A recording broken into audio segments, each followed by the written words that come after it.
कभी सोचा है कि एक समय 5 रुपए में मिलने वाली चाय आज 10 रुपए में मिल रही है और क्या पता कि 5 साल बाद 20 में भी हो जाए।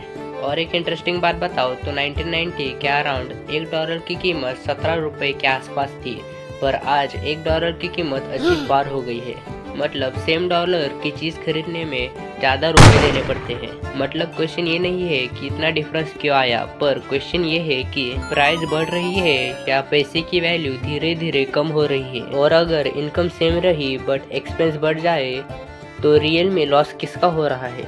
इसी हिडन प्रॉब्लम का नाम है इन्फ्लेशन। आज हम सिंपल लैंग्वेज में सीखेंगे कि इन्फ्लेशन क्या होता है, ये कैसे काम करता है और एंड में एक इम्पॉर्टेंट लेसन। तो चलो स्टार्ट करते हैं हमारे पहले क्वेश्चन से। What is inflation? Simple words में कहूँ तो इन्फ्लेशन यानी टाइम के साथ चीज़ों की प्राइस बढ़ना, यानी सेम पैसों में फ्यूचर में कम चीज़ें मिलना। एग्जाम्पल दूँ तो आज 100 में 4 समोसे मिलते हैं, पर 5 साल बाद 100 में सिर्फ 2 समोसे मिलेंगे। मतलब समोसा स्पेशल नहीं हुआ पर पैसे की वैल्यू कम हो गई। इसलिए लोग बोलते हैं पहले 100 की वैल्यू अलग थी। और सिर्फ इंडिया में ही नहीं, ग्लोबली भी करेंसी की वैल्यू चेंज होती रहती है। जैसे रुपए और डॉलर, पहले कम रुपए में $1 मिल जाता था, आज ज़्यादा रुपए देने पड़ते हैं उसी $1 को लेने के लिए। That show purchasing power change होती रहती है। इसे ठीक से समझने के लिए आपको पहले ये समझना पड़ेगा कि इन्फ्लेशन कैसे काम करता है। इन्फ्लेशन नॉर्मली 3 चीज़ों से होता है। पहली, डिमांड ज़्यादा हो और सप्लाई कम। जब लोग ज़्यादा खरीदना चाहते हैं बट प्रोडक्ट लिमिटेड होता है, प्राइस इंक्रीज हो जाती है। इसे एक एग्जांपल की तरह समझे तो फेस्टिवल के टाइम होटल की प्राइस सडनली इंक्रीज हो जाती है। और एक एग्जांपल दूँ तो आज के समय चलने वाली वॉर, पेट्रोल, डीजल और ख़ास करके एलपीजी सिलेंडर की सप्लाई कम हो रही है और प्राइसेस आसमान छूने वाले हैं। इसी को ही हम डिमांड और सप्लाई का रिलेशन भी कह सकते हैं। दूसरा reason, cost of production increase होना। अगर प्रोडक्ट बनाने की कॉस्ट इंक्रीज हो जाती है तो कंपनी प्राइस इंक्रीज कर देती है। एग्जांपल, पेट्रोल महंगा तो ट्रांसपोर्ट महंगी, वेजिटेबल्स महंगी मिलेगी और डेली एक्सपेंसेस इंक्रीज हो जाएंगे। और एक एग्जांपल दूँ तो आज के समय चिप और रैम की शॉर्टेज। तीसरा और आखिरी रीज़न, मनी सप्लाई इंक्रीज होना।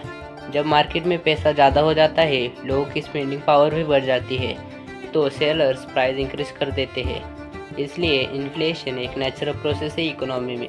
प्रॉब्लम तब होती है जब इनकम स्लो ग्रो करे और इन्फ्लेशन फास्ट ग्रो करे। इस पॉइंट को ठीक से समझने के लिए इमेजिन करो कि तुम्हारे पास एक बकेट है। बकेट पूरी तरह से पानी से भरी हुई है। पानी इज इक्वल टू तुम्हारा पैसा। अब बकेट में एक स्मॉल होल है, पानी धीरे धीरे लीक हो रहा है।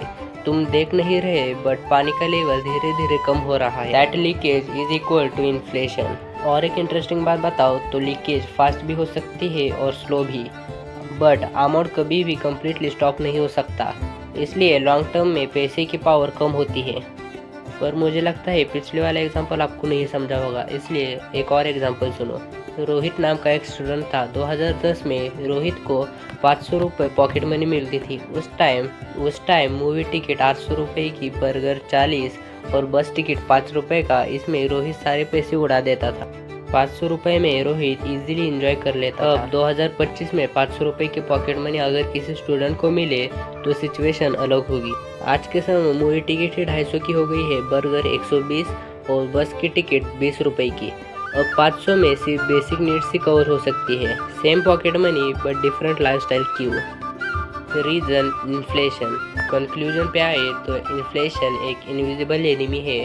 स्लोली पैसों की वैल्यू कम करता है। इसलिए अर्निंग इम्पोर्टेंट नहीं, earning plus growing money is equal to smart move. अगर पैसा ग्रो नहीं हो रहा तो इन्फ्लेशन साइलेंटली लॉस कर रहा है। इसलिए फाइनेंशियल अवेयर लोग फोकस करते हैं इनकम इम्प्रूव करने में, स्किल इम्प्रूव करने में और इन्वेस्टमेंट समझने में, ताकि फ्यूचर में सेम पैसे से बेटर लाइफस्टाइल मिल सके। आपको क्या लगता है फ्यूचर में 100 की वैल्यू और कम होगी? और एक इंटरेस्टिंग थॉट, अगर पैसा ग्रो नहीं होता तो क्या सिर्फ सेविंग इनफ है? कमेंट करो।